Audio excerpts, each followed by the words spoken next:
What's up, YouTube? It's your boy Cholula's Comics. I am very excited to be able to bring you the very first episode of Wolverine Wednesdays. This week, I'm bringing you the synopsis on the first Wolverine storyline as introduced in the Wolverine Volume 1, 1982 miniseries with collected issues 1 through 4. There is issue number 1. Here is issue number 2.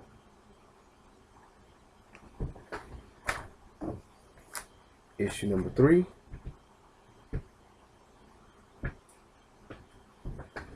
And issue number 4. And the way I'm going to go ahead and do this is I'm going to give you basically a synopsis of the storyline of the books, give you all the basics of the books, and just submit that so you guys can check it out and see what these books are all about, what the storyline is all about, get a chance to see the artists and some of the art inside the books. I don't have the greatest setup as far as camera and sound is concerned, so I'm going to be doing that for you guys in a slideshow presentation. So without further ado, here we go, and I hope you enjoy the show. So first and foremost, guys, I want to make sure that I give credit where credit is due. So I have to talk about the fine team that worked on this miniseries. First and foremost, as the writer, we have Chris Claremont, who is of undoubtable X-Men fame and many other great books. The awesome and sometimes controversial Frank Miller is the penciler. And if you take a look at the first cover, you'll notice that Wolverine, from what I hear, Wolverine was drawn kind of in the he was kind of drawn as if he was going to be a Clint Eastwood-esque character, mixed with a little bit of Jack Nicholson. I don't know if you guys can see it. I know that when I first saw it, I thought Jack Nicholson, but somebody told me that Clint Eastwood was the main inspiration. So I mean, you can definitely see that there. Next, for the finisher, we have the awesomely great Joseph Joe Rubinstein. The letterer was Tom Orzechowski. The colorist was Glynis Wein, who I thought, and I looked up and confirmed, she's actually the wife of Len Wein, who was one of the original creative team of Wolverine. So I thought that was really cool that she worked on this book. Editor was Louise Jones, and the supervisor is Jim Shooter. So book 1 is titled I'm Wolverine. It includes the first appearance of Lord Shingen Yashida, who is the main villain in charge of the Yashida clan. He is the father of Logan's fiance, Mariko Yashida, and he is the father of the Silver Samurai, Kenichiro Harada. The book opens with a really nice close-up of Logan, looking really dark in all of his grim glory. You see lines on his face. He has this really intense look of determination and a scowl on his face. And we get a cool view of the first line is, what would soon become his now infamous tagline of, I'm the best there is at what I do, but what I do isn't very nice. I think this is a really great way to open the book and essentially introduce the character to a whole new set of readers. At this point in time, Wolverine had made his debut on the final page of Incredible Hulk number 180 back in October of 1974. Then his first full appearance was on the cover of Incredible Hulk 181 in November of 1974. Then in December of 1974, he makes his last little cameo for a while anyway, on the first page of Incredible Hulk number 182. That just finishes out that little storyline. We don't see him again until the following year, in what's pretty much credited as his second appearance, and it's on the front page, on the front cover of Giant Size X-Men number 1. And he's accompanied by the rest of the new X-Men, Storm, Colossus, Nightcrawler, Thunderbird, who are also all making their first debut appearances. These are my Grail books too, by the way. But for the next 8 years, Wolvie's he's pretty much a staple of all the new X-Men. But he finally gets the spotlight in his first solo series in this set of books here. In book 1, we get a good look at Logan and reality, his moral code, and overall who he is as a person. While he may be a really aggressive and violent dude with a crazy set of skills. He's not into violence for the sake of violence. You know, it's not really his go-to. It's not his immediate anyway. You know, he has a strong connection to nature, which is highlighted in this book and in many others.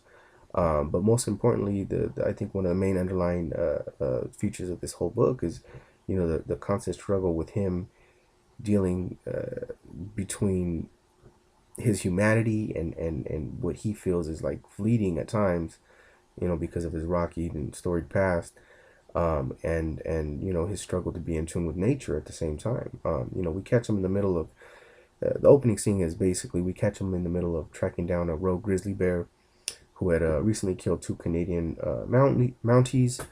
Um, it had claimed like 7 men, 3 women, and the lives of 5 children. You know, Wolverine doesn't like taking the life of this bear, but you know, he knows he has to do it to keep others safe. After he dispatches the bear, he notices that the bear had a poison arrow stuck in his back, and he believes and he thinks that that's why the bear went crazy and started killing innocent people. So he figures, you know what? It's the hunter's fault. The hunter stuck him with that poison arrow and left the bear there to suffer, and that's why it took its, you know, its anger and its pain out on other people. So he goes to pay the hunter a visit, um, and well, you guys can pretty much guess what happens there. You know, this prologue is just an intro into the ideals that Logan holds paramount. You know, he's protecting lives, he's holding guilty people accountable for their actions, and you know, he's making sure that he evens up the score. You know, those are things that he thinks are important. Next, we cut to Logan suiting up and jumping on a transcontinental flight to Japan in order to check on his love, Mariko Yashida. As he comes up on Mariko's new home in Japan, he approaches a set of especially vicious guard dogs. You know, this is another great example of Logan's feral and you know, very strong connection to nature. As he and the animals have a strong, like this long, intense kind of stare down, the attack dogs decide to back off and let him pass without even trying to challenge him. You know, basically, I mean, without another way to say it, real recognize real. You know, Logan finds his love. He finds her. She's Mariko Yashida. She's there. She's crying in the garden under this giant statue of the Blessed Buddha, and he asks her, you know, yo, what happened? I heard you got married. Why did you marry this other man? You know, initially she kind of shies away from him and tells him, you know, it's none of your business. You know, meanwhile, this entire conversation is taking place in Japanese, so we get a glimpse of Logan, you know, the metropolitan and the stoop man, not just the feral beast. You know, and I think it's a pretty awesome back-to-back contrast. I mean, you know, how many of us out there can speak more than one language, let alone a particularly difficult language like Japanese?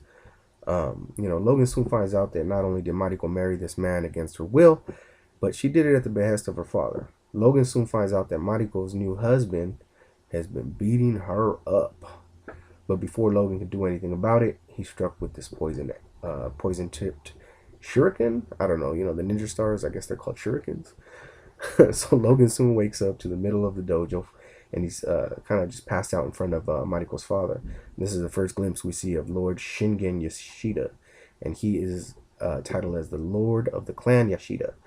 You know, they spend some time verbally jostling for dominance. When Lord Yashida finally challenges Logan to a battle with Bokan. Those are those wooden battle swords that you guys see in the movies. Logan's healing factor is kicking in because the poison on those stars would have killed anyone else. But he's still significantly slowed down and his reflexes are stunned. So, you know, he sees the battle with the swords as an insult. But what he doesn't know is that Lord Shingen is battling Logan to lose his temper in front of Mariko. So that Logan would look like, you know, like an animal who lost a gentleman's duel to an old man. Lord Shingen is taking advantage of Logan's poisoned state, and you know, he's making sure he's fighting dirty the whole time. He gets Logan to lose his temper and to start fighting dirty in front of Mariko. Shingen is able to outclass his bloodied and poisoned opponent, and you know, further beat Logan into submission.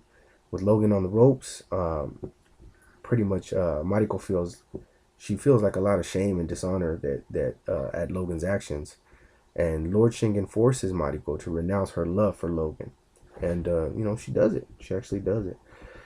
Logan blacks out again for what's like the second time in the book already, in the first book. You know, only to find himself in some back alley. You know, he's about to be assaulted by some thugs.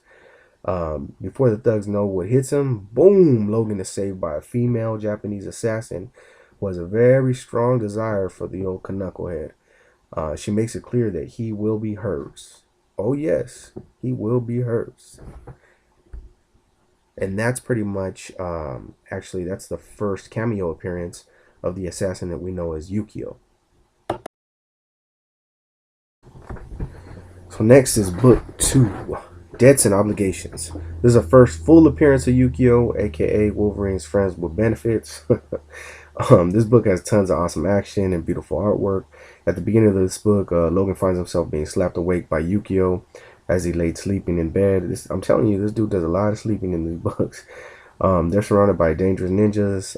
You guys all know them as the Hand. As they fight basically as they fight their way out of this mess, Logan and Yukio begin introductions.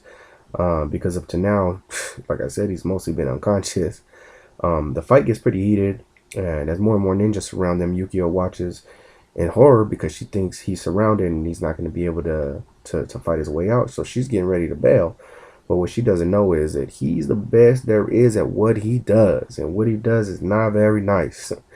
So Logan takes care of all the ninjas pretty much solo bolo. He snatches up his new side chick, and he swoops her to safety. They go meet at this hotel room where they find out more about each other. She lets him know that there's crime, that there's this crime boss out there who wants to rule Japan and infringe on her territory. He tells her, pretty much don't worry, as long as I'm around, you're safe. But she's strong and she doesn't mind showing it, so she wants to like strike him down. He blocks it instinctively. And he hurts her, and the funny thing is she kind of likes it. She's one of those crazy chicks. She's into that stuff. So she advances towards him, but all Logan can think about is his love for Mariko, and how he can get her back.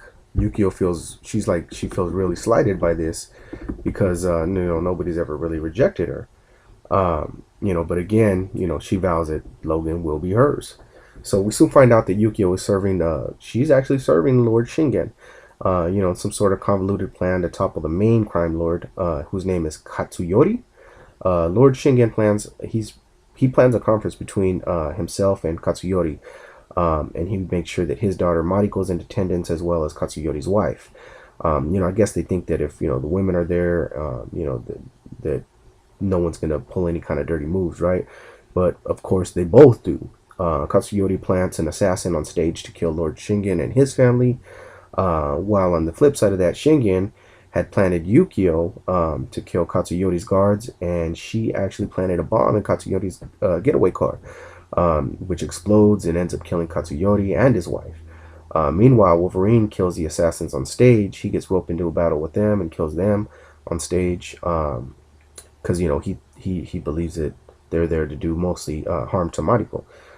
So he ends up going full berserker, which to us Wolverine fans, we love that. But Mariko's pretty much taken aback by that. She's scared out of her mind. She's like, he's done doing what he has to do, and she leaves without saying a word to him. In the meantime, Yukio is watching all of this go down from the shadows, and she's relishing in the fact that she's one step closer to having her love, who she calls Logan-san. And that's the end of the second book. So now that brings us to book 3, which is titled Loss. Wolverine spends the better part of this book drunk, having fun, fighting, romancing. He's ashamed of his previous actions, in front of Mariko. So he spends his nights in the seediest parts of Japan with Yukio, pretty much getting lit. After a little scuffle, he runs into one of his old friends by the name of Asano Kimura. It's a friend of his from the Japanese Secret Service. Asano asks Wolverine for help in hunting down this crime boss, and Wolverine's at such a low point in his life, he pretty much tells his friends he tells them kick rocks, man.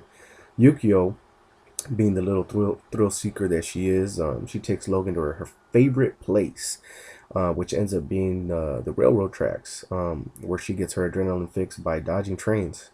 Logan is pissed that she did this, but again, for like the 5th time in the book, he passes out from all the alcohol that he's drank.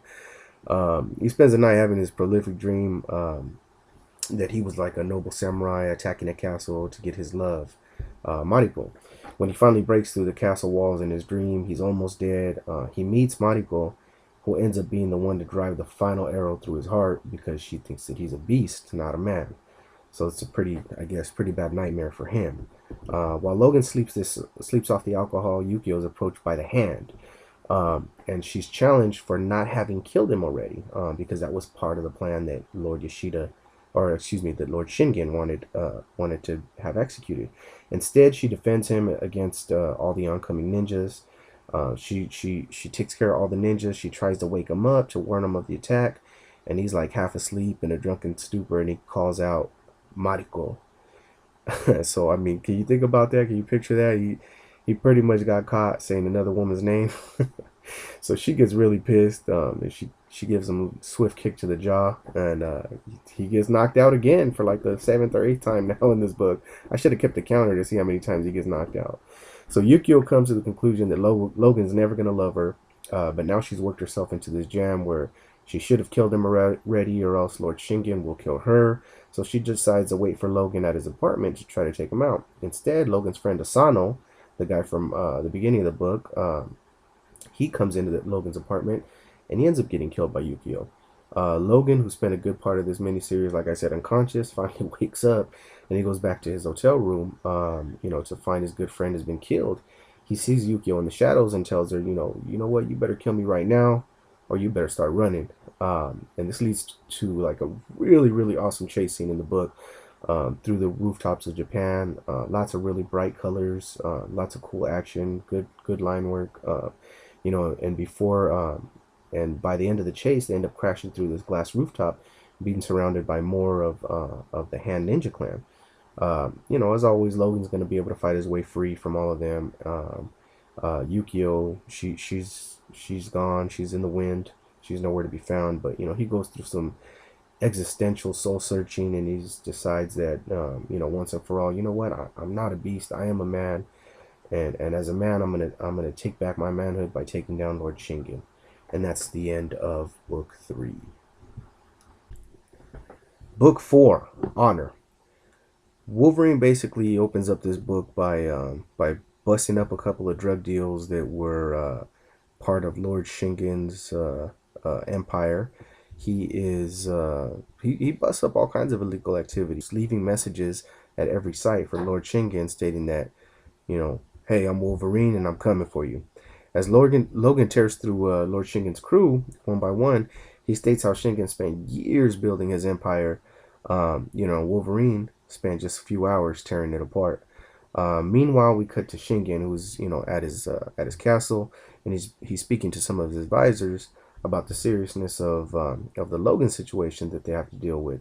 In the middle of that, Shingen opens up this box. Inside the box is a message. It's full of ninja masks, pretty much that Wolverine has taken out. And there's a note that just reads, "Tonight." It seems like Shingen got the message, and Shingen is really, really pissed off now. Lord Shingen knows that, he'll have to face Wolverine in combat. So, in the meantime, Wolverine prepares for all-out war, pretty much by arming himself to the teeth.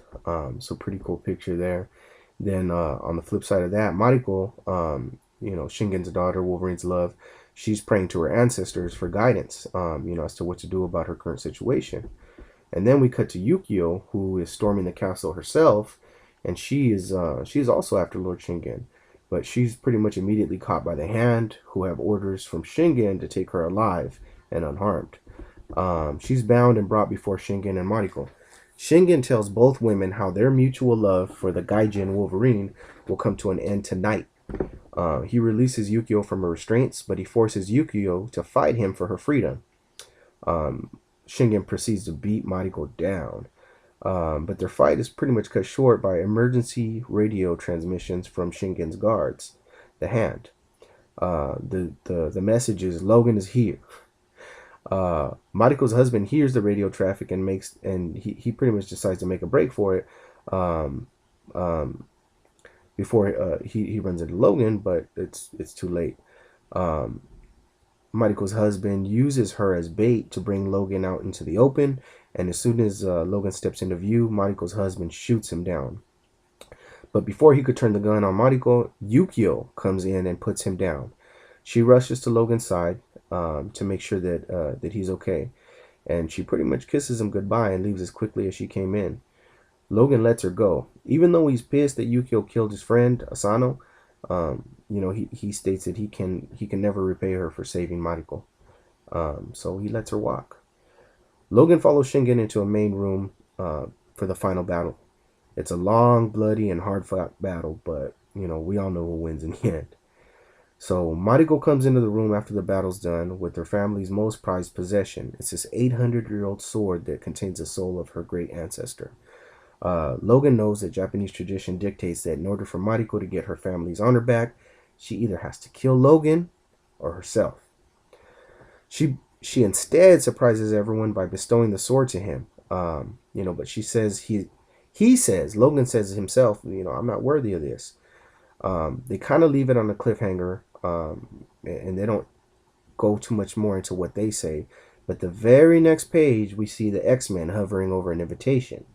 And it's pretty cool. It's a wedding invitation for Logan and Mariko Yashida.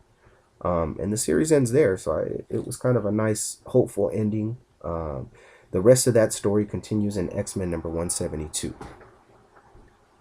All right, you guys. So that pretty much brings Wolverine Wednesdays episode 1 to a close.